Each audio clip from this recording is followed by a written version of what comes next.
माननीय प्रधानमंत्री जी,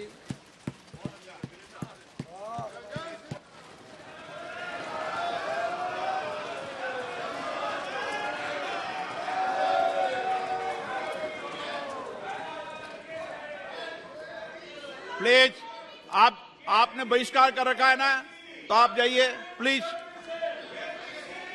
okay, please बैठ जाइए।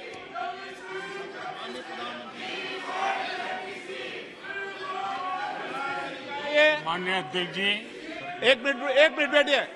क्या तरीका है बैठे बैठे नारेबाजी करने की? ये तरीका है आप लोगों का? पहले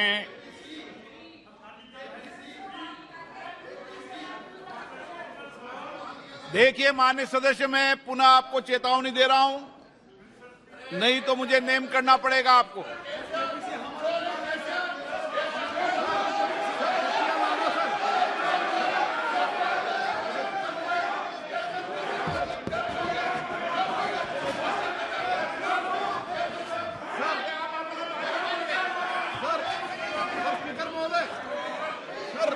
तटिया लाना बिल्कुल गलत है सर, तो उनको नेम कर दीजिए सर, हमारा आग्रह है आपसे सर।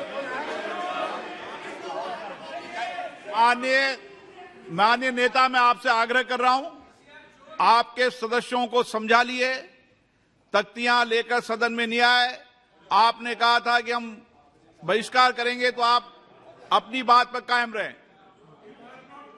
पिछले 3 दिन से कर रहा था साहब, हम लोग का डिमांड है जेपीसी को करने के लिए, जेपीसी डालने के लिए, और जेपीसी नहीं डाल रहे थे साहब। अभी हम लोग जो है ना प्रधानमंत्री जी का सामने भी हम लोग को जो ये मुद्दा को रखना चाहता था, आपका सामने भी रखा है और हाउस का सामने भी रखा है। अभी हम लोग जो है ना सर इस बात से जो है ना हम लोग वॉकआउट कर रहे हैं। ओके,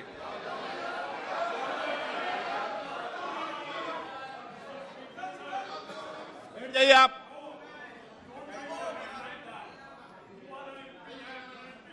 ओके, माननीय प्रधानमंत्री जी।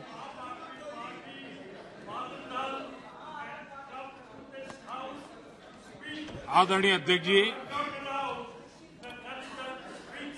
सबसे पहले बजट पे मैं राष्ट्रपति जी के अभिभाषण पर धन्यवाद करता हूं,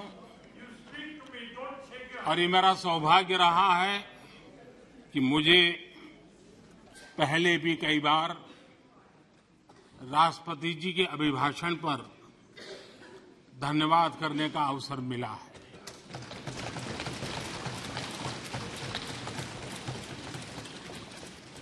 लेकिन इस बार मैं धन्यवाद के साथ साथ राष्ट्रपति महोदया जी का अभिनंदन भी करना चाहता हूं।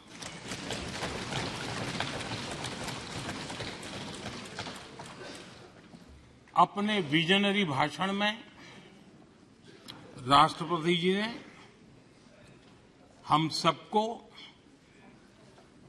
और करोड़ों देशवासियों को मार्गदर्शन किया है।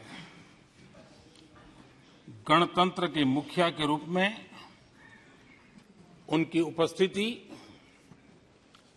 ऐतिहासिक भी है और देश की कोटि कोटि बहन बेटियों के लिए बहुत बड़ा प्रेरणा का अवसर भी। आदरणीय राष्ट्रपति महोदया ने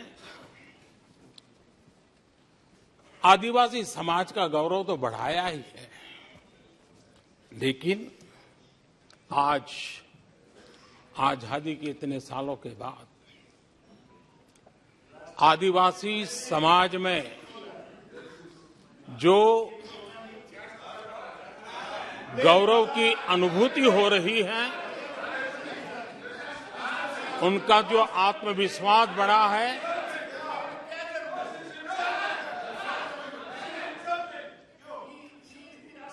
और इसके लिए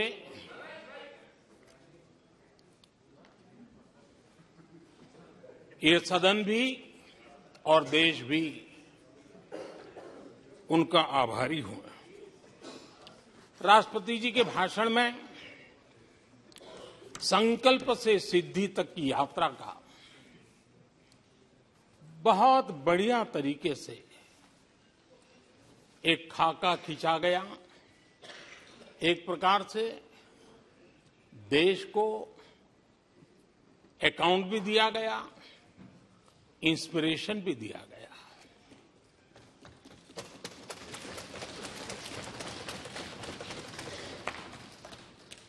आदरणीय अध्यक्ष जी, यहां पर सभी माननीय सदस्यों ने इस चर्चा में हिस्सा लिया। हर किसी ने अपने अपने आंकड़े दिए, अपने अपने तर्क दिए और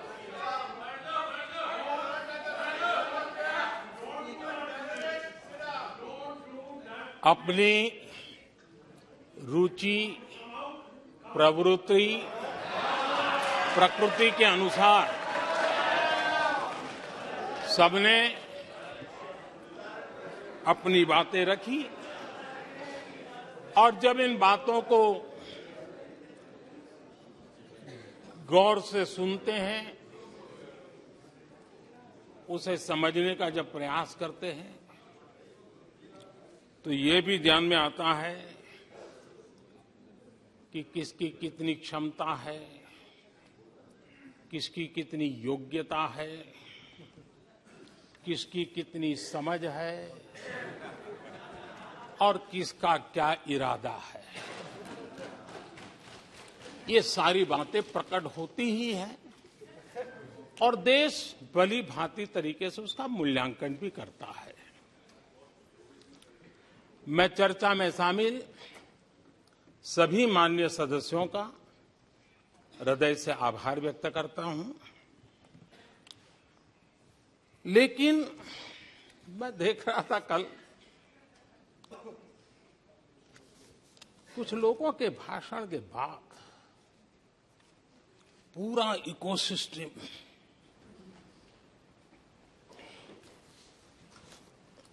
समर्थक उछल रहे थे और खुश होकर के कहने लगे, ये हुई है। सदस्य, मैं अंतिम बार बोल रहा हूं, आप सीट पर बैठे बैठे नहीं बोले, आप वरिष्ठ सदस्य हैं और कोई शब्दों को नहीं गलत। आप चुप रहिए। नो नो,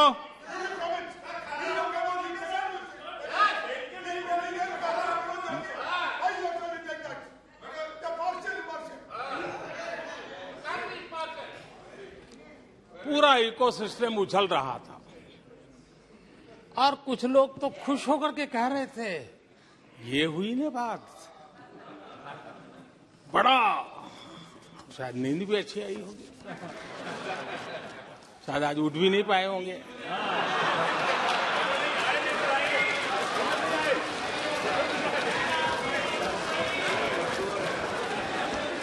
और ऐसे लोगों के लिए कहा गया है, बहुत अच्छे ढंग से कहा गया है, ये कह कह करके हम, ये कह कह कर हम दिल को बहला रहे हैं, ये कह कह के हम दिल को बहला रहे हैं। वो अब चल चुके हैं, वो अब चल चुके हैं, वो अब आ रहे हैं। माननीय अध्यक्ष जी, जब राष्ट्रपति जी का भाषण हो रहा था, कुछ लोग कन्नी भी काट गए और एक बड़े नेता महामहिम राष्ट्रपति जी का अपमान भी कर चुके हैं। जनजातीय समुदाय के प्रति, प्लीज प्लीज आपको पूरा नफरत भी मौका दिखाई प्लीज दी है प्लीज और हमारे जनजातीय समाज के प्रति उनकी सोच क्या है। देखिए, सदन सदन के तरीके से चलेगा। आप लोग बोले थे, सबने सुना था, कोई डिस्टर्बेंस नहीं हो। नो, गलत।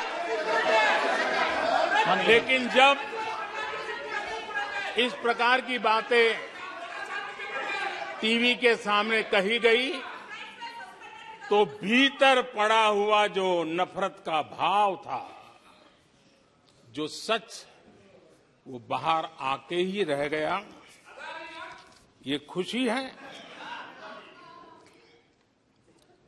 ठीक है, बाद में चिट्ठी लिख करके बचने की कोशिश तो की गई है। माननीय अध्यक्ष जी, जब राष्ट्रपति जी के भाषण पर चर्चा मैं सुन रहा था तो मुझे लगा कि बहुत सी बातों को मौन रह कर भी स्वीकार किया गया है। यानी एक प्रकार से सबके भाषण में सुनता था तब लगा कि राष्ट्रपति जी के भाषण के प्रति किसी को इतराज नहीं है, किसी ने उसकी आलोचना नहीं की। भाषण की हर बात, अब देखिए क्या कहा है राष्ट्रपति जी ने, मैं उन्हीं के शब्द कोट करता हूं। राष्ट्रपति जी ने अपने भाषण में कहा था, जो भारत कभी अपनी अधिकांश समस्याओं के समाधान के लिए दूसरों पर निर्भर था, वही आज दुनिया की समस्याओं के समाधान का माध्यम बन रहा है। राष्ट्रपति जी ने यह भी कहा था, जिन मूल सुविधाओं के लिए देश की एक बड़ी आबादी ने दशकों तक इंतजार किया, वे इन वर्षों में उसे मिली है। बड़े बड़े घोटालों, सरकारी योजनाओं में भ्रष्टाचार की जिन समस्याओं से देश मुक्ति चाहता था, वह मुक्ति अब देश को मिल रही है।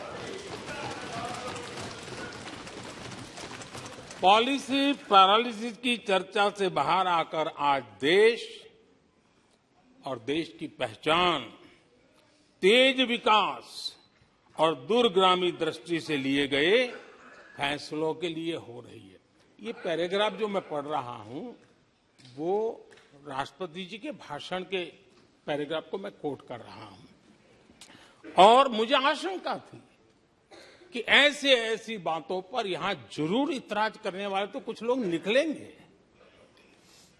वो विरोध करेंगे कि ऐसा कैसे बोल सकते हैं राष्ट्रपति जी। लेकिन मुझे खुशी है, किसी ने विरोध नहीं किया, सबने स्वीकार किया, सबने स्वीकार किया। और माननीय अध्यक्ष जी, मैं 140 करोड़ देशवासियों का आभारी हूं कि सबके प्रयास के परिणाम आज इन सारी बातों को पूरे सदन में स्वीकृति मिली है। इससे बड़ा गौरव का विषय क्या हो। आदरणीय अध्यक्ष जी, सदन में हंसी मजाक, टीका टिप्पणी, नोक-झोंक, ये तो होता रहता है। लेकिन ये नहीं भूलना चाहिए कि आज राष्ट्र के रूप में गौरवपूर्ण अवसर हमारे सामने खड़े हैं। गौरव के क्षण हम जी रहे हैं। राष्ट्रपति जी के पूरे भाषण में जो बातें हैं, वो 140 करोड़ देशवासियों के सेलिब्रेशन का अवसर है। देश ने सेलिब्रेट किया है। माननीय अध्यक्ष जी, 100 साल में आई हुई ये भयंकर बीमारी, महामारी, दूसरी तरफ युद्ध की स्थिति, बटा हुआ विश्व, इस स्थिति में भी, इस संकट के माहौल में भी देश को जिस प्रकार से संभाला गया है, देश जिस प्रकार से संभला है, इससे पूरा देश आत्मविश्वास से भर रहा है, गौरव से भर रहा है। आदरणीय अध्यक्ष जी, चुनौतियों के बिना जीवन नहीं होता है। चुनौतियां तो आती हैं, लेकिन चुनौतियों से ज्यादा सामर्थ्यवान है 140 करोड़ देशवासियों का जज्बा। 140 करोड़ देशवासियों का सामर्थ्य चुनौतियों से भी ज्यादा मजबूत है, बड़ा है और सामर्थ्य से भरा हुआ है। इतनी बड़ी भयंकर महामारी, बटा हुआ विश्व, युद्ध के कारण हो रहे विनाश, अनेकों देशों में अस्थिरता का माहौल है। कई देशों में भीषण महंगाई है, बेरोजगारी, खाने पीने का संकट, और हमारे अड़ोस पड़ोस में भी जिस प्रकार से हालत बने हुई है, ऐसी स्थिति में माननीय अध्यक्ष जी, कौन हिंदुस्तानी इस बात पे गर्व नहीं करेगा कि ऐसे समय में भी देश दुनिया की 5वीं बड़ी अर्थव्यवस्था बना है।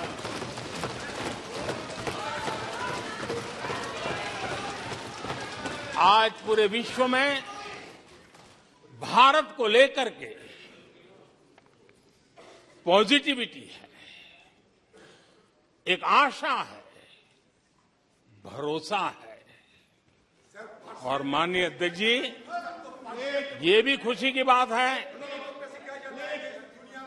कि आज भारत को विश्व के समृद्ध देश ऐसे G20 समूह की अध्यक्षता का अवसर भी मिला। ये देश के लिए गर्व की बात है। ये देश के लिए गर्व की बात है। 140 करोड़ देशवासियों के लिए गौरव की बात है। लेकिन मुझे लगता है, पहले मुझे नहीं लगता था, लेकिन अभी लग रहा है शायद इससे भी कुछ लोगों को दुख हो रहा है। 140 करोड़ देशवासियों में किसी को दुख नहीं हो सकता है। वो आत्मनिरीक्षण करे, वो कौन लोग हैं जिसको इसका भी दुख हो रहा है। माननीय अध्यक्ष जी,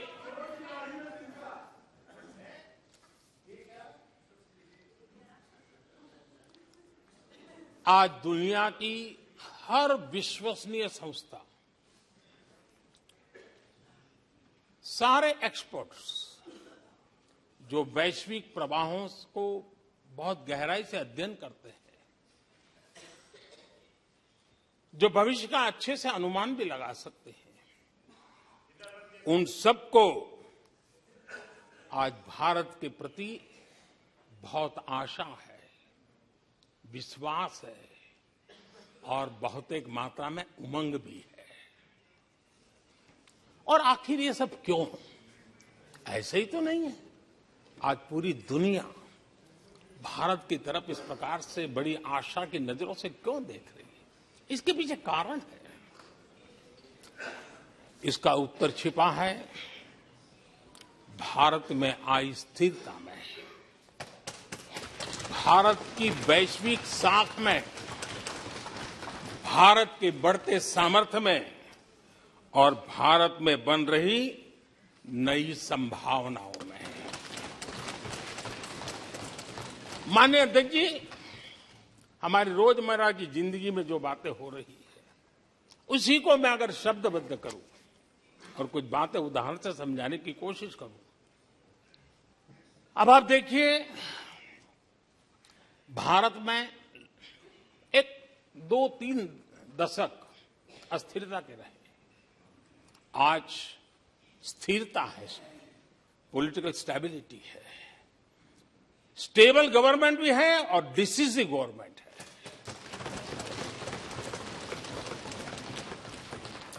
और उसका भरोसा स्वाभाविक होता है।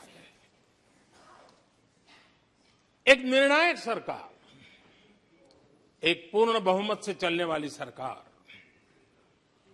वो राष्ट्र हित में फैसले लेने का सामर्थ्य रखती है। और ये वो सरकार है,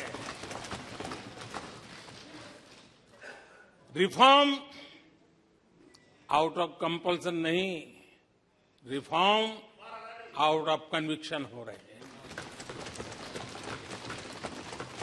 और हम इस मार्ग पर हटने वाले नहीं, हम चलते रहेंगे। देश को समय की मांग के अनुसार जो चाहिए वो देते रहेंगे। माननीय अध्यक्ष जी, एक और उदाहरण की तरफ मैं जाना चाहूंगा। इस कोरोना काल में मेड इन इंडिया वैक्सीन तैयार हुई। भारत ने दुनिया का सबसे बड़ा वैक्सीनेशन अभियान चलाया। और इतना ही नहीं, अपने करोड़ों नागरिकों को मुफ्त वैक्सीन के टीके लगाए। इतना ही नहीं, 150 से ज्यादा देशों को इस संकट के समय हमने जहां जरूरत थी वहां दवाई पहुंचाई, जहां जरूरत थी वहां वैक्सीन पहुंचाई। और आज विश्व के कई देश हैं जो भारत के विषय में इस बात पर बड़े गौरव से विश्व के मंच पर धन्यवाद करते हैं, भारत का गौरवगान करते हैं। उसी प्रकार से तीसरे एक पहलू की तरफ ध्यान देते हैं। इसी संकट काल में आज भारत का डिजिटल इंफ्रास्ट्रक्चर, जिस तेजी से डिजिटल इंफ्रास्ट्रक्चर ने अपनी एक ताकत दिखाई है, एक आधुनिकता की तरफ बदलाव किया है, पूरा विश्व इसका अध्ययन कर रहा है। मैं पिछले दिनों G20 समिट में बाली में था। डिजिटल इंडिया की चारों तरफ वाहवाही हो रही थी और बहुत क्यूरियोसिटी थी कि देश कैसे कर रहा है।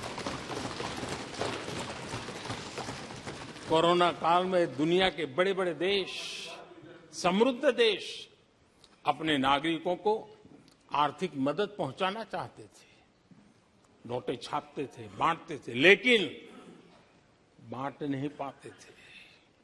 ये देश हैं जो एक फ्रिक्शन ऑफ सेकंड में लाखों करोड़ों रुपए देशवासियों के खाते में जमा करवा देता है। हजारों करोड़ रुपए ट्रांसफर हो जाते हैं। एक समय था छोटी छोटी टेक्नोलॉजी के लिए देश तरसता था। आज देश में बहुत बड़ा फर्क महसूस हो रहा है। टेक्नोलॉजी के क्षेत्र में देश बड़ी ताकत के साथ आगे बढ़ रहा है।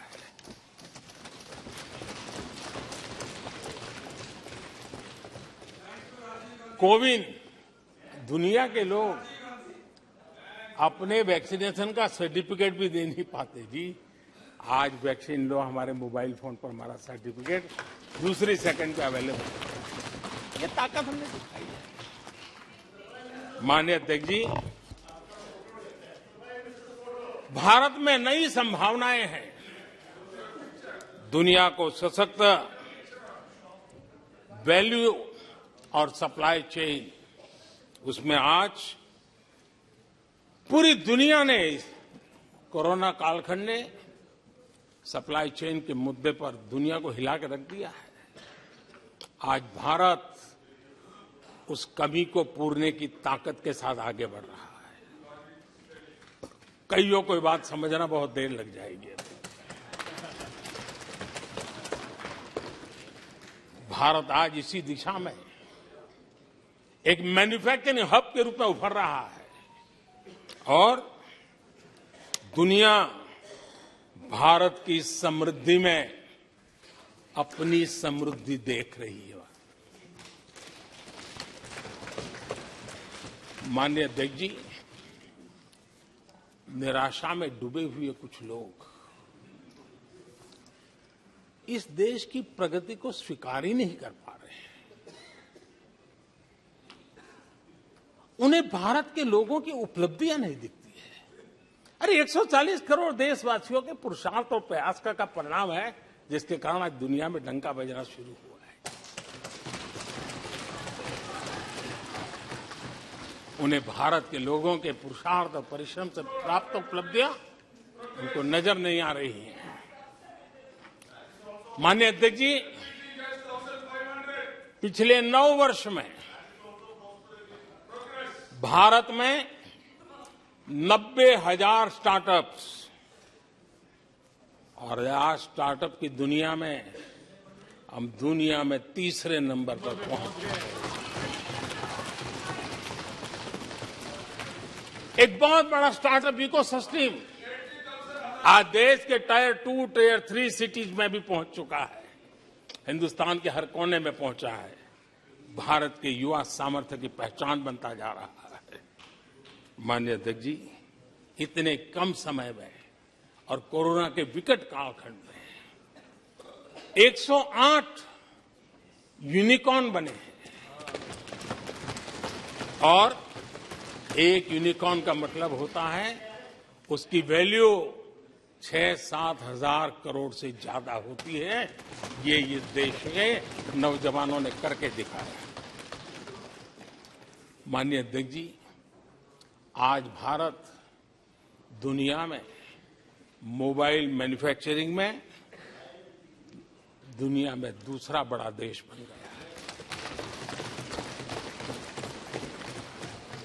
घरेलू विमान यात्री डोमेस्टिक एयर ट्रैफिक में आज विश्व में हम तीसरे नंबर पर पहुंच चुके हैं। एनर्जी कंजम्पशन प्रगति के एक मानदंड माना जाता है। आज भारत एनर्जी कंजम्पशन में दुनिया में एक कंज्यूमर के रूप में तीसरे नंबर पर हम पहुंच चुके हैं।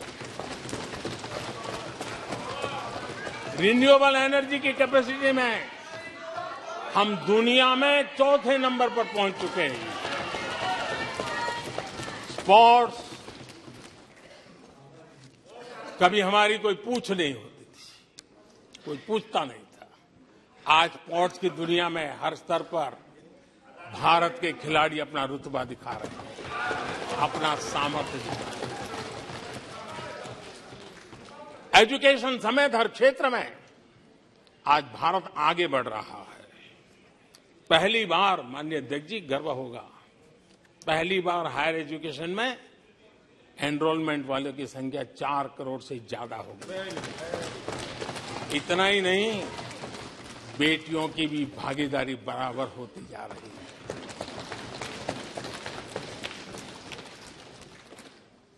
देश में इंजीनियरिंग हो, मेडिकल कॉलेज हो, प्रोफेशनल कॉलेजेस हो, उसकी संख्या बहुत तेजी से बढ़ रही है। स्पोर्ट्स के अंदर भारत का परचम ओलंपिक हो, कॉमनवेल्थ हो, हर जगह पे हमारे बेटे, हमारी बेटियों ने शानदार प्रदर्शन किया है। माननीय अध्यक्ष जी, किसी भी भारतीय को ऐसी अनेक बातें मैं गिना सकता हूं। राष्ट्रपति जी ने अपने भाषण में कई बातें कही हैं। देश में हर स्तर पर, हर क्षेत्र में, हर सोच में आशा ही आशा नजर आ रही है।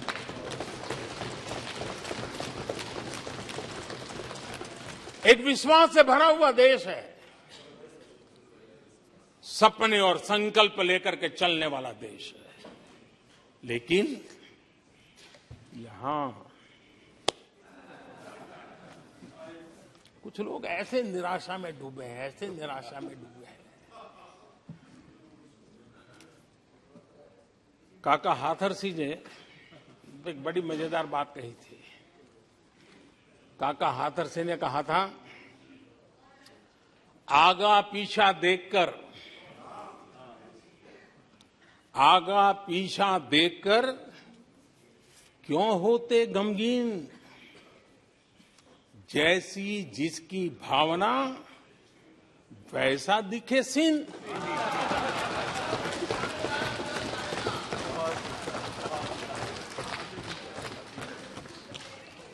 आदरणीय अध्यक्ष जी, आखिर ये निराशा भी ऐसे नहीं आई है। इसके पीछे कारण है। एक तो जनता का हुक्म, बार बार हुक्म, लेकिन साथ साथ इस निराशा के पीछे जो अंतर मन में पड़ी हुई चीज है, जो चैन से सोने नहीं देती है, और क्या है? पिछले 10 साल में 2014 के पहले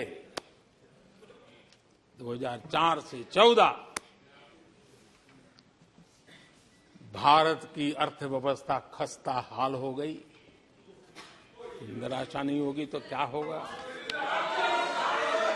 10 साल में महंगाई डबल डिजिट रही, और इसलिए कुछ अगर अच्छा होता है तो निराशा और उभर करके आती है।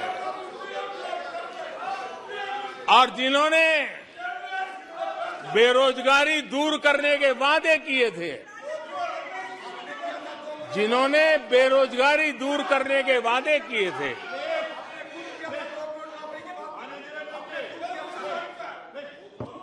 माननीय अध्यक्ष जी, एक बार जंगल में 2 नौजवान शिकार करने के लिए गए और वो गाड़ी में अपनी बंदूक नीचे उतार करके थोड़ा टहलने लगे। उन्होंने सोचा कि थोड़ा अभी आगे चलना है तो थोड़ा जरा हाथ पैर ठीक कर ले, लेकिन गए थे तो बाघ का शिकार करने के लिए, और उन्होंने देखा आगे जाएंगे तो बाघ मिलेगा। लेकिन हुआ ये कि वहीं पर बाघ दिखाई दिया। अभी नीचे उतरे थे, अपनी गाड़ी में बंदूक वहीं पड़ी थी। बाघ दिखा, अब करे क्या? तो उन्हें लाइसेंस दिखाया कि मेरे पास बंदूक का लाइसेंस है।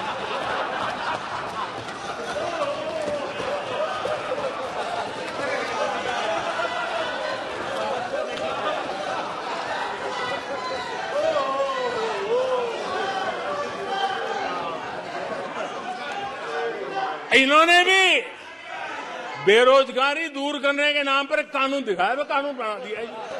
अरे देखो, कानून बना दिया है। ये इनके तरीके हैं, पल्ला झाड़ दिया।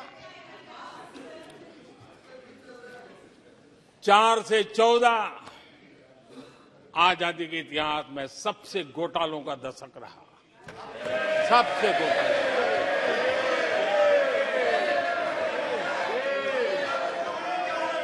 वही 10 साल, यूपीए के वो 10 साल, कश्मीर से कन्याकुमारी,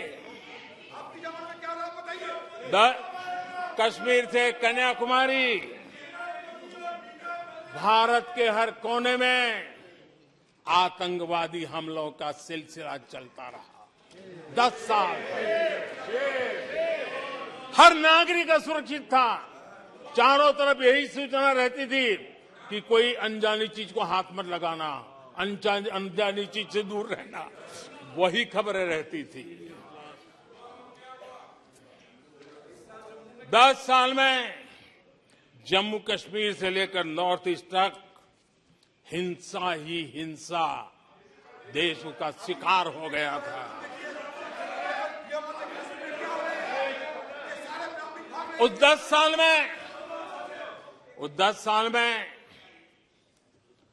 भारत की आवाज ग्लोबल प्लेटफॉर्म पर इतनी कमजोर थी कि दुनिया सुनने तक तैयार नहीं। आदरणीय अध्यक्ष जी, इनकी निराशा का कारण ये भी है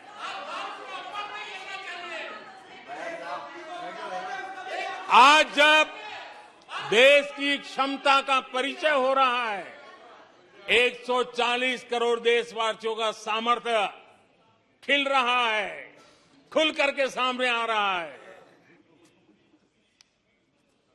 लेकिन देश का सामर्थ्य तो पहले भी था, लेकिन 4 से लेकर 14 तक इन्होंने वो अवसर गंवा दिया। आज यूपीए की पहचान बन गई, हर मौके को मुसीबत में पलट दिया, हर मौके को मुसीबत में पलट दिया। जब टेक्नोलॉजी इंफॉर्मेशन का युग बड़ी तेजी से बढ़ रहा था, उछल रहा था, उसी समय ये 2G में फंसे रहे, मौका मुसीबत में। सिविल न्यूक्लियर डील हुआ, जब सिविल न्यूक्लियर डील की चर्चा थी, तब ये कैश फॉर वॉट में फंसे रहे। ये खेल चले। आदरणीय अध्यक्ष जी, 2010 में कॉमनवेल्थ गेम्स हुए। भारत को दुनिया के सामने, भारत की युवा सामर्थ्य को प्रस्तुत करना एक बहुत बड़ा अवसर था, लेकिन फिर मौका मुसीबत में, और CWG घोटाले में पूरा देश दुनिया में बदनाम हो गया। आदरणीय अध्यक्ष जी,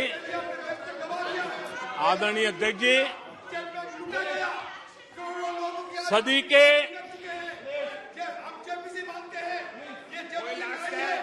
के दूसरे दशक में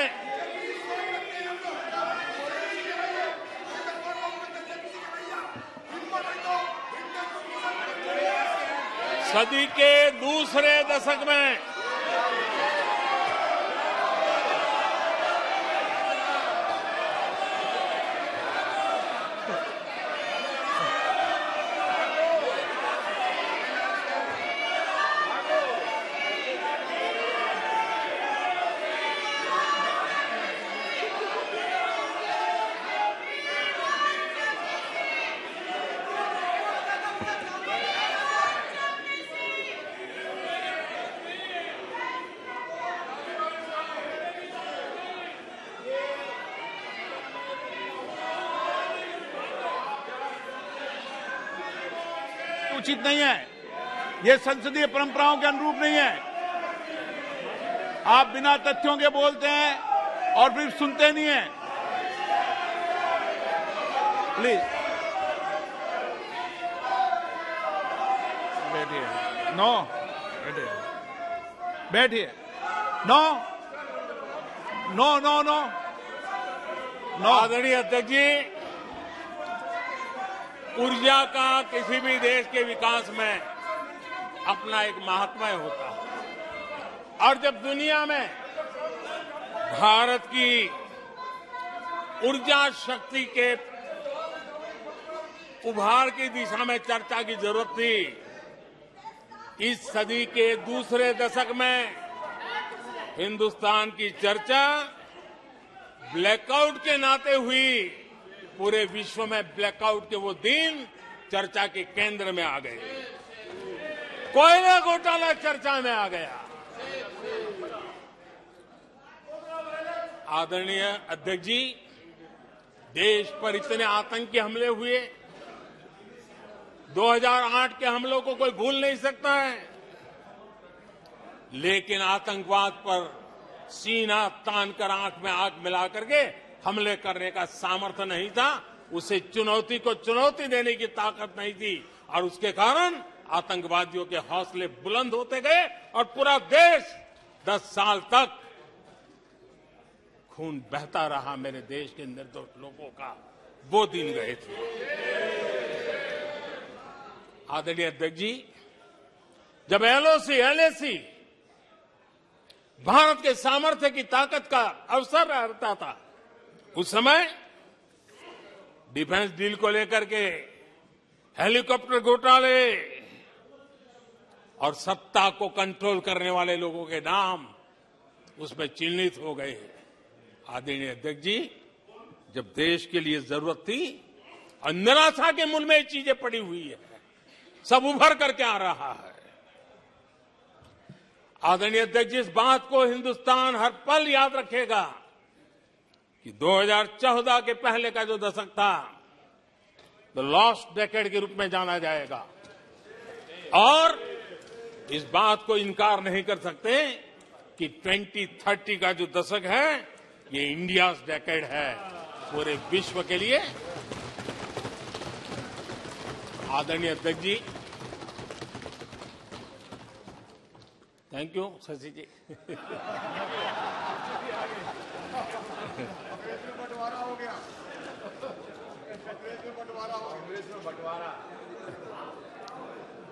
आदरणीय अध्यक्ष जी,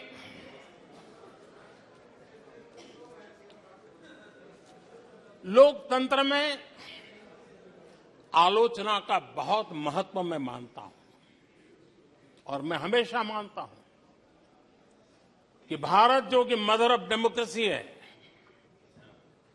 सदियों से हमारे यहां लोकतंत्र हमारी रगों में पनपा हुआ है, और इसलिए मैं हमेशा मानता हूं कि आलोचना एक प्रकार से लोकतंत्र की मजबूती के लिए, लोकतंत्र के संवर्धन के लिए, लोकतंत्र के स्पिरिट के लिए आलोचना एक शुद्धि यज्ञ है। उस रूप में हम आलोचना को देखने वाले हैं। लेकिन दुर्भाग्य से बहुत दिनों से मैं इंतजार कर रहा हूं, कोई तो मेहनत करके आएगा, कोई तो एनालिसिस करके कोई आलोचना करेगा ताकि देश को कुछ लाभ हो। लेकिन 9 साल आलोचना ने आरोपों में गंवा दिए जिन्होंने, सिवाय आरोप, गाली गलौज, कुछ भी बोल दो, इसके सिवाय कुछ नहीं किया। गलत आरोप। और हाल ये चुनाव हार जाओ, ईवीएम खराब, दे दो गाली। चुनाव हार जाओ, चुनाव आयोग को गाली दे दो। क्या तरीका है? अगर कोर्ट में फैसला पक्ष में नहीं आया तो सुप्रीम कोर्ट को गाली दे दो, उसकी आलोचना कर दो। अगर भ्रष्टाचार की जांच हो रही है, अगर भ्रष्टाचार की जांच हो रही है,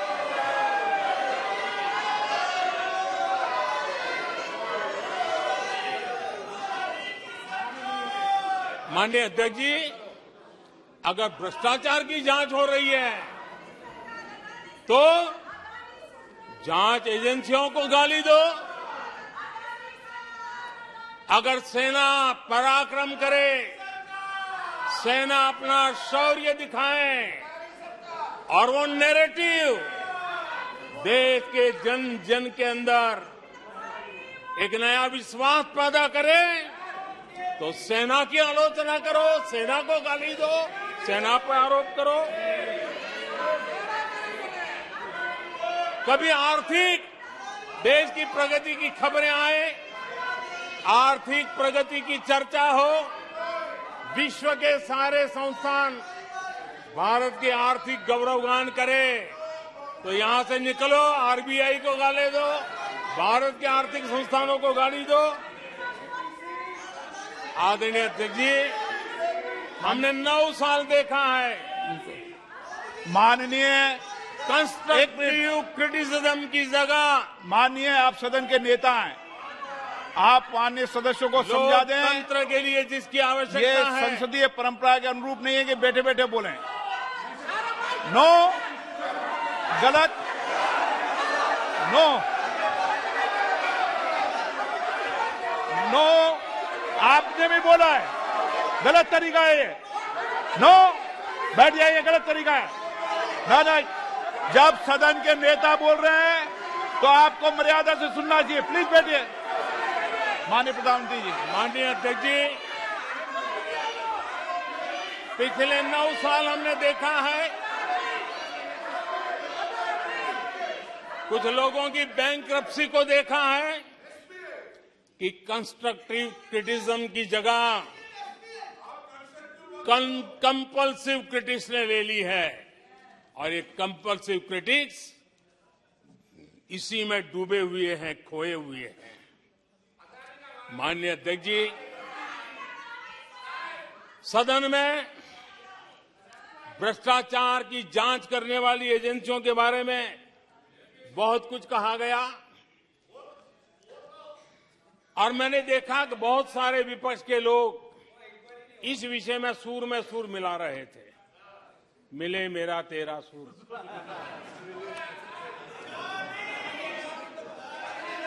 आदरणीय अध्यक्ष जी, मुझे लगता था देश की जनता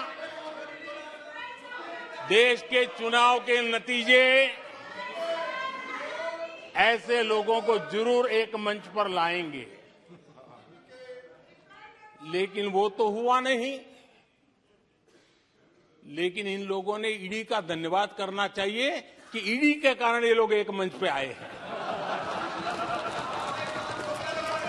ईडी ने एक लोगों को एक मंच पर ला दिया है।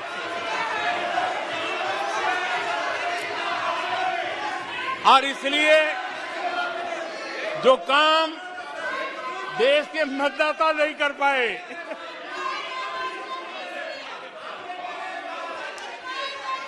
आदरणीय अध्यक्ष जी, मैं कई बार सुन रहा हूं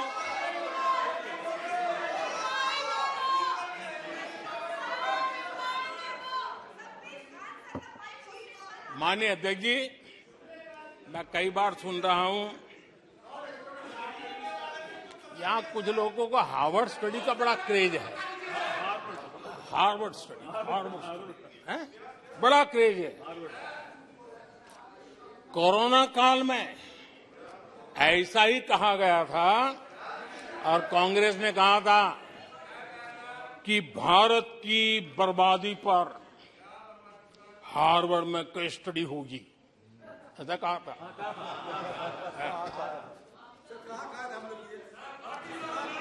और कल फिर सदन में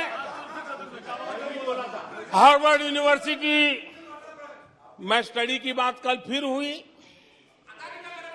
लेकिन माननीय अध्यक्ष जी, बीते वर्षों में माननीय अध्यक्ष जी, बीते वर्षों में हार्वर्ड में एक बहुत बढ़िया स्टडी हुई है, बहुत इंपॉर्टेंट स्टडी हुई है। और उस स्टडी है, उसका टॉपिक क्या था मैं जरूर सदन को बताना चाहूंगा, और ये स्टडी हो चुकी है। स्टडी है the rise and decline of India's Congress party. ये स्टडी हो चुका है, और मुझे विश्वास है अध्यक्ष जी, मुझे विश्वास है भविष्य में कांग्रेस की बर्बादी पर सिर्फ हार्वर्ड नहीं, बड़े बड़े विश्वविद्यालयों में अध्ययन होना ही होना है, और डुबाने वाले लोगों पर भी होने वाला है। आदरणीय अध्यक्ष जी, मैं ऐसे लोगों के लिए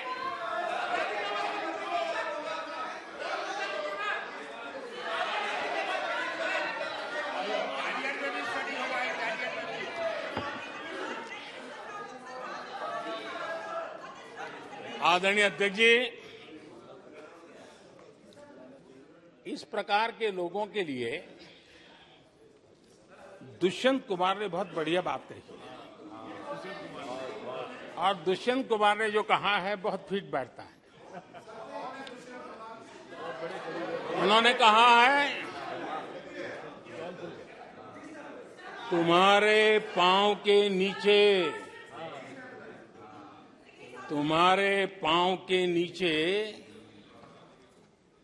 कोई जमीन नहीं, तुम्हारे पांव के नीचे कोई जमीन नहीं।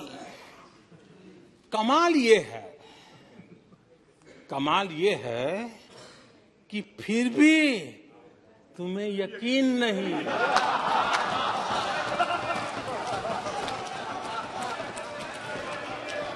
माननीय अध्यक्ष जी,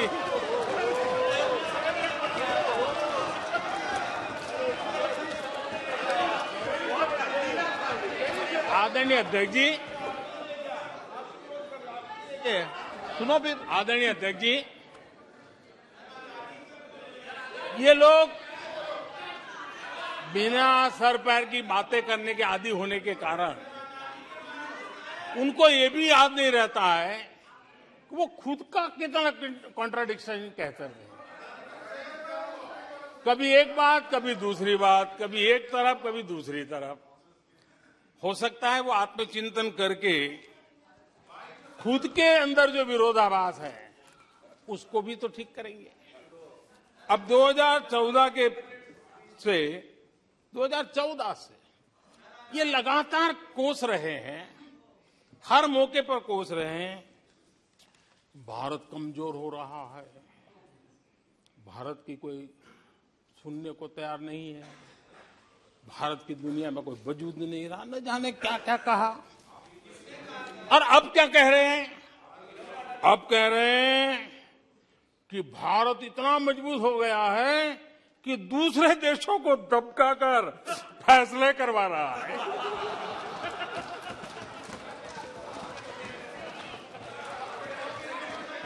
अरे पहले ये तो तय करो भाई कि भारत कमजोर हुआ है कि मजबूत हुआ है। माननीय अध्यक्ष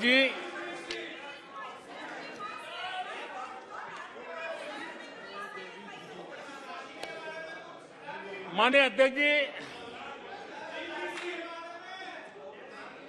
कोई भी जीवंत संगठन होता है, अगर एक जीवंत व्यवस्था होती है, जो जमीन से जुड़ी हुई व्यवस्था होती है, वे जनता जनार्दन में क्या चलता है, लोगों के अंदर उसका चिंतन करता है, उससे कुछ सीखने की कोशिश करता है और अपनी राह भी समय रहते हुए बदलता रहता है। लेकिन जो अहंकार में डूबे होते हैं, जो बस सब कुछ हम ही को ज्ञान है, सब हमारा ये सही है, ऐसी जो सोच में जीते हैं,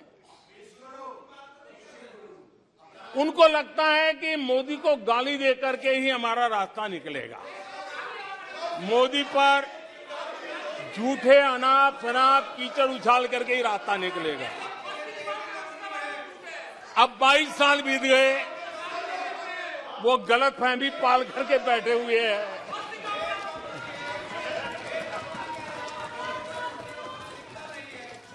आदरणीय अध्यक्ष जी, मोदी पे भरोसा अखबार की सुर्खियों से पैदा नहीं हुआ है। मोदी पे ये भरोसा टीवी पर चमकते चेहरों से नहीं हुआ है। जीवन खपा दिया है, पल पल खपा दी है, देश के लोगों के लिए खपा दी है, देश के उज्जवल भविष्य के लिए खपा दी है।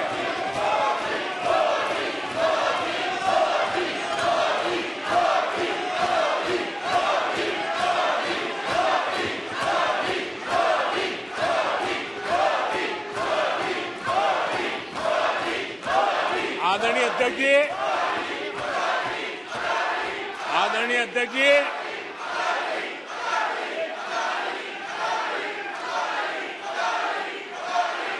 आदरणीय अध्यक्ष जी,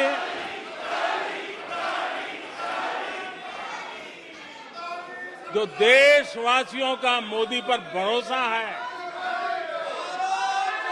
ये इनकी समझ के दायरे से बाहर है और समझ के दायरे से भी काफी ऊपर है। क्या ये झूठे आरोप लगाने वालों पर मुफ्त राशन प्राप्त करने वाले मेरे देश के 80 करोड़ देशवासी क्या कभी उन पर भरोसा करेंगे क्या? आदरणीय अध्यक्ष ji, one nation one ration card देश भर में कहीं पर भी गरीब से गरीब को भी जब राशन मिल जाता है, वो आपकी झूठी बातों पर, आपके गलत गलीच आरोपों पर कैसे भरोसा करेगा? आदरणीय अध्यक्ष जी, जिस किसान के खाते में साल में 3 बार पीएम किसान सम्मान निधि के 11 करोड़ किसानों के खाते में पैसा जमा होते हैं, वो आपकी गालियां, आपके झूठे आरोपों पर विश्वास कैसा करेगा? आदरणीय अध्यक्ष जी, जो कल फुटपाथ पर जिंदगी जीने के लिए मजबूर था, जो झुग्गी झोपड़ी में जिंदगी बसर करता था, ऐसे 3 करोड़ से ज्यादा लोगों को पक्के घर मिले हैं। उनको तुम्हारी ये गालियां, ये तुम्हारे झूठी बातें क्यों वो भरोसा करेगा? अध्यक्ष जी, आदरणीय अध्यक्ष जी, 9 करोड़ लोगों को मुफ्त गैस का कनेक्शन मिला है, वो आपकी झूठ को कैसे स्वीकार करेगा? 11 करोड़ बहनों को इज्जत घर मिला है, शौचालय मिला है, वो आपके झूठ को कैसे स्वीकार करेगा? आदरणीय अध्यक्ष जी, आजादी के 75 साल बीत गए, 8 करोड़ परिवारों को आज नल से जल मिला है, वो माताएं तुम्हारे झूठ को कैसे स्वीकार करेगी? तुम्हारी गलतियों को, गालियों को कैसे स्वीकार करेगी? आयुष्मान भारत योजना से 2 करोड़ परिवारों को मदद पहुंची है, जिंदगी बच गई है उनकी। मुसीबत के समय मोदी काम आया है, तुम्हारी गालियां को वो कैसे स्वीकार करेगा? कैसे स्वीकार करेगा? आदरणीय अध्यक्ष जी, आपकी गालियां, आपके आरोपों को इन कोटि आदरणीय अध्यक्ष जी, आपकी गालियों को, आपके आरोपों को इन कोटि भारतीयों से होकर के गुजरना पड़ेगा, जिनको दशकों तक मुसीबतें में जिंदगी जीने के लिए तुमने मजबूर किया। आदरणीय अध्यक्ष जी, कुछ लोग अपने लिए, अपने परिवार के लिए बहुत कुछ तबाह करने पर लगे हुए हैं, अपने लिए, अपने परिवार के लिए जी रहे हैं। मोदी तो 25 करोड़ देशवासियों के परिवार का सदस्य है।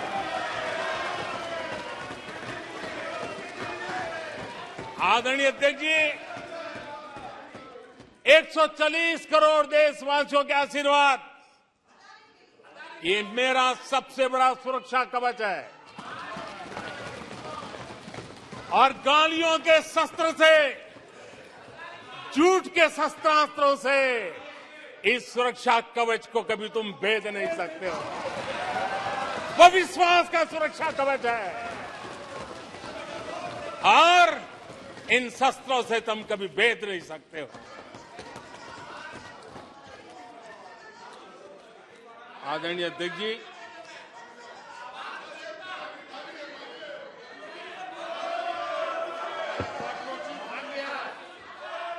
आने सदस्य प्लीज। नहीं नहीं, ये तरीका उचित नहीं है आपका, कोई तरीका उचित नहीं है। नो, इस तरीके से सदन नहीं चलेगा, मैं आपको बता देता हूं। नो, तरीका गलत है। बैठिए बैठिए। क्या सदन है, संसद है, बैठकर टिप्पणी करते हैं? सदन के नेता बोलते हैं जब कुछ शांत रखा करो, मर्यादा रखा करो चीजों की।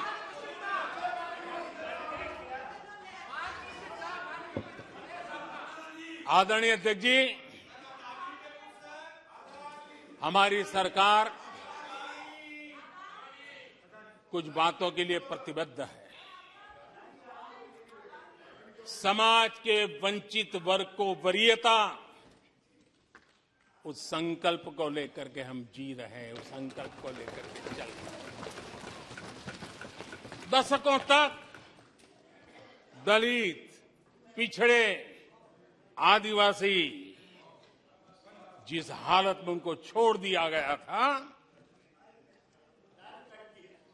वो सुधार नहीं आया जो संविधान निर्माताओं ने सोचा था, जो संविधान निर्माताओं ने निर्दिष्ट किया था।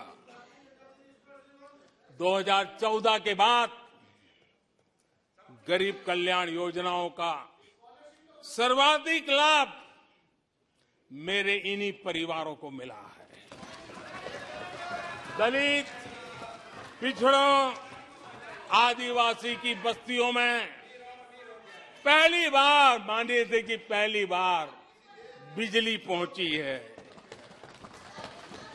मीलों तक पानी के लिए जाना पड़ता था, पहली बार नल से जल पहुंच रहा है, इन परिवारों में पहुंच रहा है। माननीय अध्यक्ष जी,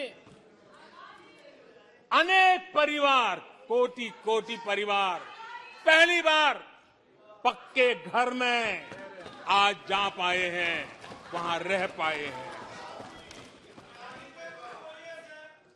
आदरणीय अध्यक्ष जी, जो बस्तियां आपने छोड़ दी थी, आपके लिए चुनाव के समय ही जिसकी याद आती थी, आज सड़क हो, बिजली हो, पानी हो, इतना ही नहीं 4G कनेक्टिविटी भी वहां पहुंच रही है। आदरणीय अध्यक्ष जी, पूरा देश गौरव कर रहा है। आज एक आदिवासी राष्ट्रपति के रूप में जब देखते हैं, पूरा देश गौरवगान कर रहा है। आज देश में आदि जाति समूह के नर नारी, जिन्होंने मातृभूमि के लिए जीवन तर्पण कर दिए, आजादी के जंग का नेतृत्व किया, उनका पुण्य स्मरण आज हो रहा है और हमारे आदिवासियों का गौरव दिवस मनाया जा रहा है। और हमें गर्व है कि ऐसी महान हमारे आदिवासी परंपरा के प्रतिनिधि के रूप में एक महिला देश का नेतृत्व कर रही है, राष्ट्रपति के रूप में काम कर रही है। हमने उनका हक दिया है। आदरणीय जी,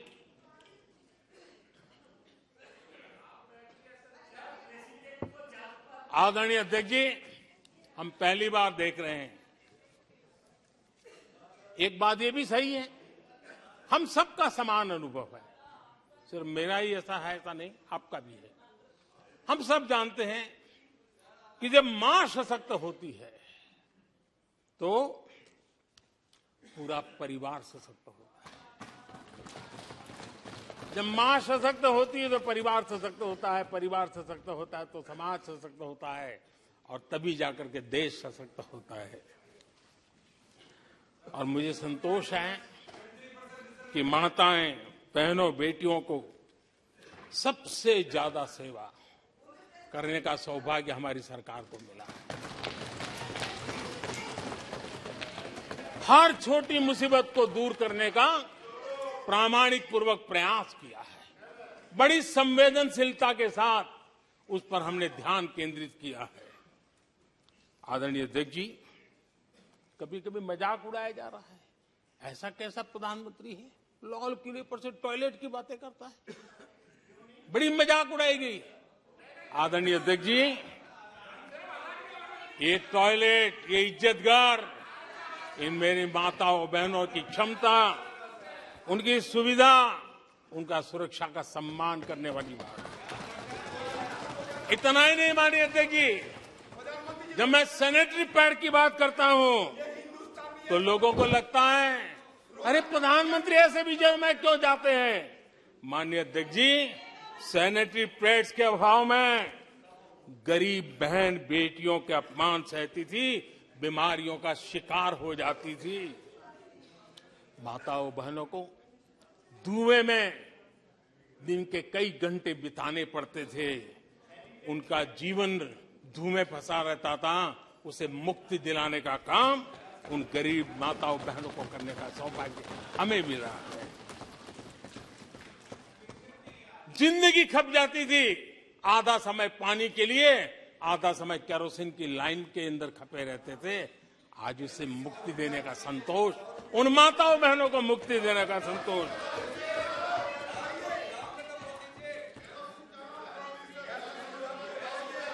माननीय अध्यक्ष जी, जो पहले चलता था, अगर वैसा ही हम चलने देते, शायद कोई हमें सवाल भी नहीं पूछता कि मोदी जी ये क्यों नहीं किया, वो क्यों नहीं किया, क्योंकि देश को आपने ऐसी स्थिति में ला दिया था कि इससे बाहर निकल ही नहीं सकता था। वैसी निराशा में देश को झोंक कर रखा हुआ था। हमने उज्ज्वला योजना से धुएं से मुक्ति दिलाई, जल जीवन से पानी दिया, बहनों के सशक्तिकरण के लिए काम किया।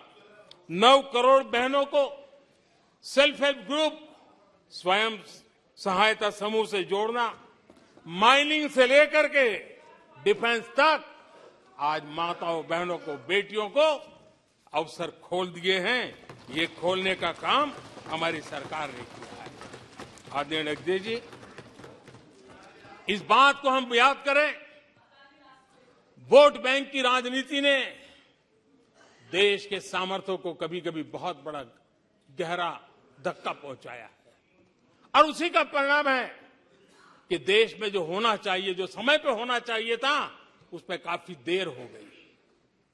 आप देखिए, मध्यम वर्ग, लंबे समय तक मध्यम वर्ग को पूरी तरह नकार दिया गया, उसकी तरफ देखा तक नहीं गया। एक प्रकार से वो मान के चला कि हमारा कोई नहीं, अपने ही बलबूते पर जो हो सकता है करते चलो। वो अपनी पूरी शक्ति बेचारा खपा देता था। लेकिन हमारी सरकार, एनडीए सरकार ने मध्यम वर्ग की ईमानदारी को पहचाना है, उन्हें सुरक्षा प्रदान की है, और आज हमारा परिश्रमी मध्यम वर्ग देश को नई ऊंचाई पर ले जा रहा है। सरकार के विभिन्न योजनाओं से मध्यम वर्ग को कितना लाभ हुआ है, माननीय अध्यक्ष जी, मैं उदाहरण देता हूं। 2014 से पहले जीबी डेटा, क्योंकि आज युग बदल चुका है, ऑनलाइन दुनिया चल रही है, हर एक के हाथ में मोबाइल पड़ा हुआ है, कुछ लोगों के जेब फटे हुए हो तो भी मोबाइल तो होता ही है। आदरणीय अध्यक्ष जी, 2014 के पहले जीबी डेटा की कीमत 250 रुपया थी, आज सिर्फ 10 रुपया, आज सिर्फ 10 रुपया। आदरणीय अध्यक्ष जी, एवरेज हमारे देश में एक नागरिक एवरेज 20 जीबी का उपयोग करता है। अगर उस हिसाब को मैं लगाऊं तो एवरेज एक व्यक्ति का 5,000 रुपया बचता है। आदरणीय अध्यक्ष जी, 5,000 रुपया बचता है। आदरणीय अध्यक्ष जी, जन औषधि स्टोर आज पूरे देश में आकर्षण का कारण बने हैं, क्योंकि मध्यम वर्ग का परिवार, उसको अगर परिवार में सीनियर सिटीजन है, डायबिटीज जैसी बीमारी है, तो 1,000, 2,000, 2,500, 3,000 की दवाई हर महीना लेनी पड़ती है। जन औषधि केंद्र में जो दवाई बाजार में 100 रुपए में मिलती है, जन औषधि में 10 रुपए 20 रुपए में मिलती है, आज 20,000 करोड़ रुपया मध्यम वर्ग का जन औषधि के कारण बचा है। माननीय अध्यक्ष जी, हर मध्यम वर्गीय परिवार की एक सपना रहता है खुद का घर बने, और अर्बन इलाके में होम लोन के लिए बड़ी व्यवस्था करने का काम हमने किया, और रेरा का कानून बनाने के कारण जो कभी इस प्रकार के तत्व मध्यम वर्ग की मेहनत की कमाई को सालों तक डुबो कर रख देते थे, उसमें से मुक्ति दिला करके उसको एक नया विश्वास देने का काम हमने किया, और उसके कारण खुद का घर बनाने की उसकी सहूलियत बढ़ गई है। आदरणीय अध्यक्ष जी, हर मध्यम वर्गीय परिवार को अपने बच्चों के भविष्य के लिए, उसके उच्च शिक्षा के लिए उसके मन में एक रहता है, मंसूबा रहता है। वो चाहता है आज जितनी मात्रा में मेडिकल कॉलेजेस हो, इंजीनियरिंग कॉलेज हो, प्रोफेशनल कॉलेजों की संख्या बढ़ाई गई है, सीटें बढ़ाई गई हैं, उसने मध्यम वर्ग के एस्पिरेशन को बहुत उत्तम तरीके से एड्रेस किया है। उसको विश्वास होने लगा है कि उनके बच्चों का उज्जवल भविष्य निर्धारित है। आदरणीय अध्यक्ष जी, देश को आगे बढ़ाना है तो भारत को आधुनिकता की तरफ गए बिना कोई चारा नहीं, और समय की मांग है कि अब समय नहीं गंवा सकते, और इसलिए हमने इंफ्रास्ट्रक्चर की तरफ बहुत बड़ा ध्यान दिया है। और ये भी माने स्वीकार होगा, भारत की एक जमाने में पहचान थी गुलामी के कालखंड के पहले। गुलामी के कालखंड के पहले ये देश आर्किटेक्चर के लिए, इंफ्रास्ट्रक्चर के लिए दुनिया में उसकी एक ताकत थी, पहचान थी। गुलामी के कालखंड में सारा नष्ट हो गया। देश आजाद होने के बाद वो दिन दोबारा में आएगा ऐसी आशा थी, लेकिन वो भी समय बीत गया। जो होना चाहिए था, जिस गति से होना चाहिए, जिस स्केल से होना चाहिए था, वो हम नहीं कर पाए। आज उसमें बहुत बड़ा बदलाव इस दशक में देखा जा रहा है।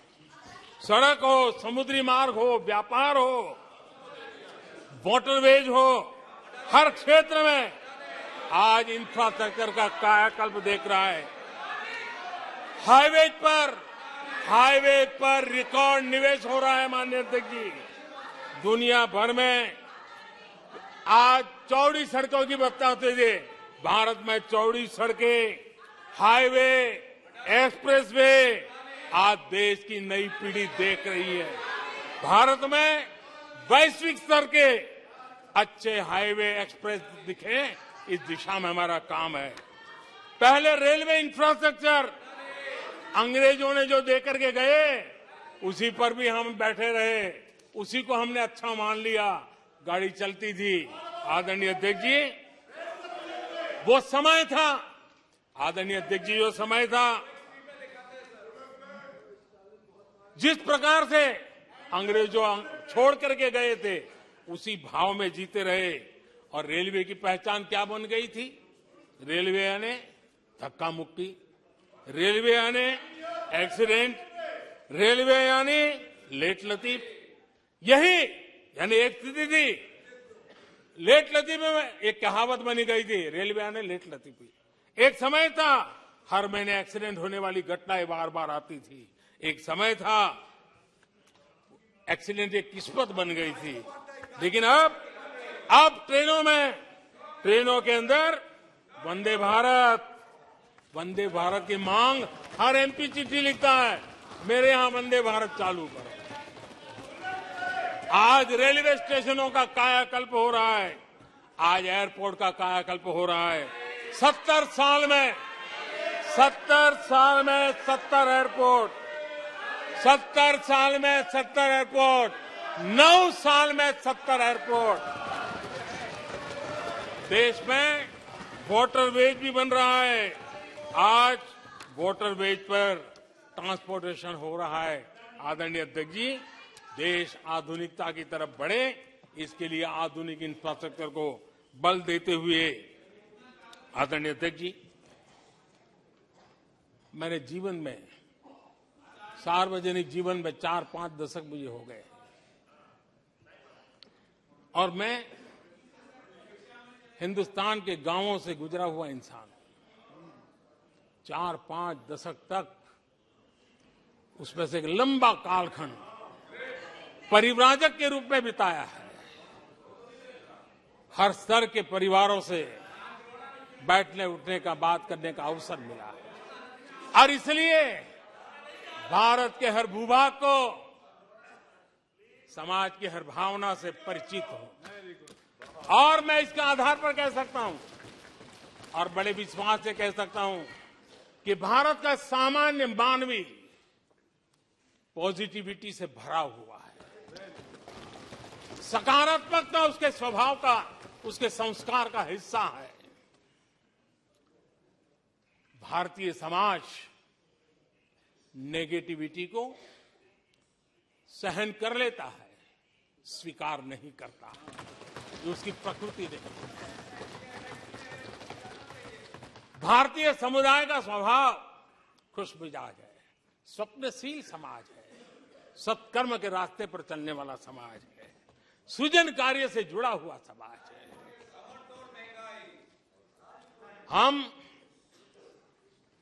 मैं आज कहना चाहूंगा, जो लोग सपने लेकर के बैठे हैं कि कभी यहां बैठते थे, फिर कभी मौका मिलेगा, ऐसे लोग जरा 50 बार सोचें, अपने तौर तरीकों पर जरा पुनर्विचार करें। लोकतंत्र में आपको भी आत्मचिंतन करने की आवश्यकता है। आधार आज डिजिटल लेन देन का सबसे बड़ा महत्वपूर्ण अंग बन गया। आपने उसको भी निराधार करके रख दिया था, अब उसके भी पीछे पड़ गए थे। उसको भी रोकने के लिए कोर्ट कचहरी तक को छोड़ा नहीं था। जीएसटी को न जाने क्या क्या कह दिया गया, पता नहीं, लेकिन आज हिंदुस्तान की अर्थव्यवस्था को और सामान्य मानवी को जीवन सुगम बनाने में जीएसटी ने एक बहुत बड़ी भूमिका अदा की। वो जमा एचएएल को कितनी गालियां दी गई, किस प्रकार से बड़े बड़े फोरम का मिसयूज किया गया। आज एशिया का सबसे बड़ा हेलीकॉप्टर बनाने वाला हब बन चुका है, जहां से तेजस हवाई जहाज सैकड़ों की संख्या में बन रहे हैं। भारतीय सेना के हजारों करोड़ रुपए का ऑर्डर आज एचएएल के पास है। भारत के अंदर आज वाइब्रेंट डिफेंस इंडस्ट्री आगे आ रही है। आज भारत डिफेंस एक्सपोर्ट करने लगा है। माननीय अध्यक्ष जी, हिंदुस्तान के हर नौजवान को गर्व होता है। निराशा में डूबे हुए लोगों से अपेक्षा नहीं है। आदरणीय अध्यक्ष जी, आप जानते हैं भली भांति, समय सिद्ध कर रहा है, जो कभी यहां बैठते थे वो वहां जाने के बाद भी फेल हुए हैं। वहां जाने के बाद भी फेल हुए हैं और देश पास होता जा रहा है, डिस्टिंक्शन पे जा रहा है। और इसलिए समय की मांग है कि आज निराशा में डूबे हुए लोग थोड़ा स्वस्थ मन रख के आत्मचिंतन करें। आदरणीय अध्यक्ष जी, यहां जम्मू कश्मीर की भी चर्चा हुई, जम्मू कश्मीर की भी चर्चा हुई,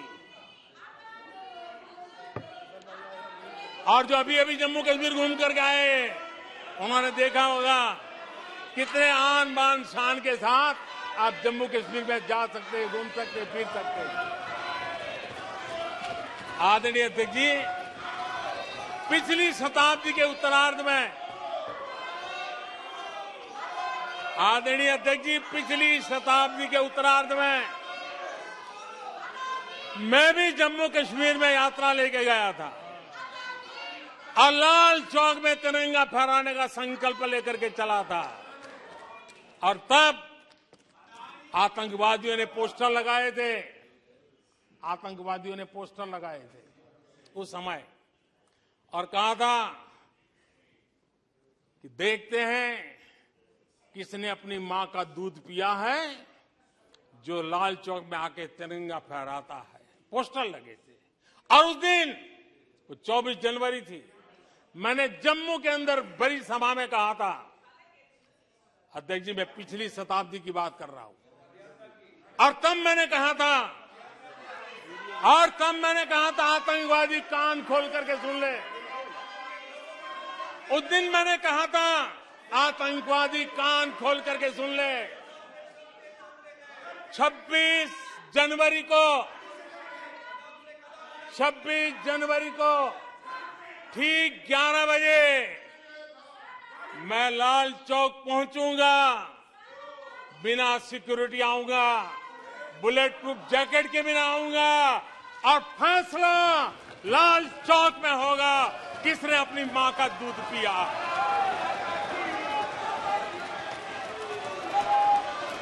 वो समय था माननीय अध्यक्ष जी। और जब श्रीनगर के लाल चौक में तिरंगा फहराया, उसके बाद मैंने मीडिया के लोग पूछने लगे, मैंने कहा था कि आमतौर पर तो 15 अगस्त और 26 जनवरी को जब भारत का तिरंगा लहराता है तो भारत के आयुध, भारत के बारूद सलामी देते हैं, आवाज करके देते हैं।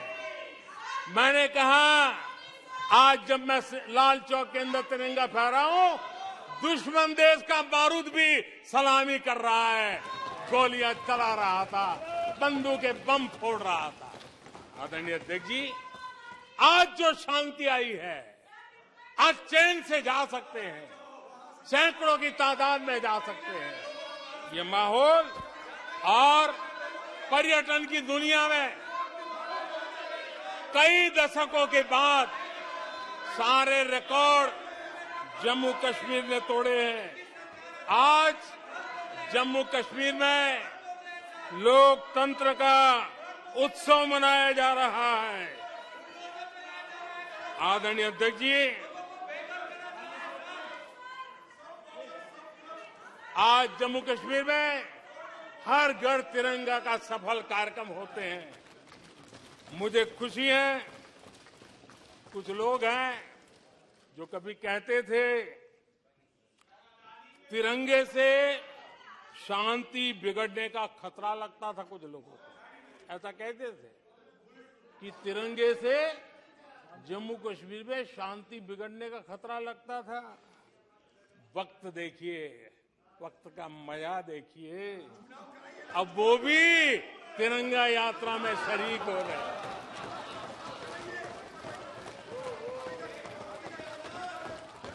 और आदरणीय अध्यक्ष जी, अखबारों में एक खबर आई थी जिसकी तरफ ध्यान नहीं गया होगा। आदरणीय अध्यक्ष जी,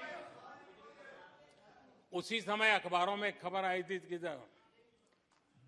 क्योंकि लोग टीवी में चमकने की कोशिश में लगे थे, लेकिन उसी समय श्रीनगर के अंदर दशकों बाद थिएटर हाउसफुल चल रहे थे।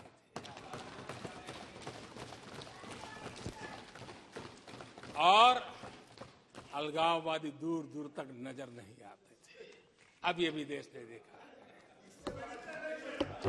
आदरणीय अध्यक्ष जी, अभी हमारे साथी आखिरी हमारे माननीय सदस्य नॉर्थ ईस्ट के लिए कह रहे थे। मैं कहूंगा जरा एक बार नॉर्थ ईस्ट हो आइए। आपके जमाने का नॉर्थ ईस्ट और आज के जमाने का नॉर्थ ईस्ट, आधुनिक चौड़े हाईवे हैं, रेल की सुख सुविधा वाली सफर है, आप आराम से हवाई जहाज से जा सकते हैं। नॉर्थ ईस्ट के हर कोने में आज बड़ी, और मैं गर्व के साथ कहता हूं, आजादी का 75 साल मना रहे हैं, तब मैं गर्व से कहता हूं 9 साल में करीब 7500 7,500 7,500 जो हथियार के रास्ते पर चल पड़े थे, ऐसे लोगों ने सरेंडर किया और अलगाववादी प्रवृत्ति छोड़ करके मुख्य धारा में आने का काम किया है। आदरणीय अध्यक्ष जी, आज त्रिपुरा में लाखों परिवारों को पक्का घर मिला है, उसकी खुशी में मुझे शरीक होने का अवसर मिला। जब मैंने मैंने त्रिपुरा में हीरा योजना की बात कही थी, तब मैंने कहा था हाईवे, हाईवे, रेलवे और एयरवे, ये हीरा का आज सफलतापूर्वक त्रिपुरा की धरती पर मजबूती नजर आ रही है। त्रिपुरा तेज गति से आज भारत की विकास यात्रा का भागीदार बना है। आदरणीय अध्यक्ष जी, मैं जानता हूं सच सुनने के लिए भी बहुत सामर्थ्य लगता है। आदरणीय अध्यक्ष जी, झूठे गंदे आरोपों को सुनने के लिए भी बहुत बड़ा धैर्य लगता है और मैं इन सबका अभिनंदन करता हूं जिन्होंने धैर्य के साथ गंदी से गंदी बातें सुनने का ताकत दिखाई है। ये अभिनंदन के अधिकारी हैं।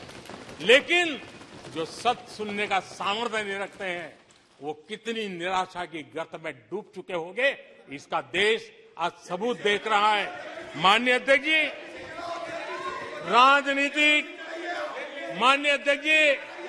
राजनीतिक मतभेद हो सकते हैं, विचारधाराओं में मतभेद हो सकते हैं, लेकिन ये देश अजरा अमर है। आओ हम चल पड़े 2047 आजादी के 100 साल मनाएंगे, एक विकसित भारत बना के रहेंगे, एक सपना लेकर के चले, एक संकल्प लेकर के चले, पूरे सामर्थ्य के साथ चले। और जो लोग बार बार गांधी के नाम पर रोटी खिलाते हैं, उनको मैं कहना चाहता हूं, एक बार गांधी को पढ़ ले, एक बार महात्मा गांधी को पढ़े। महात्मा गांधी ने कहा था, अगर आप अपने कर्तव्यों को पालन करोगे तो दूसरे के अधिकारों की रक्षा उसमें निहित है। आज कर्तव्य और अधिकार के बीच में भी लड़ाई देख रहे हैं। ऐसी नासमझी शायद देश ने पहली बार देखी होगी। और इसलिए माननीय अध्यक्ष जी, मैं फिर एक बार आदरणीय राष्ट्रपति जी को अभिनंदन करता हूं, राष्ट्रपति जी का धन्यवाद करता हूं। और देश आज यहां से एक नए उमंग, नए विश्वास, नए संकल्प के साथ चल पड़ा है। बहुत बहुत धन्यवाद। धन्यवाद। प्रस्ताव पर सदस्यों के अनेक संशोधन प्रस्तुत प्रस्ताव किए गए।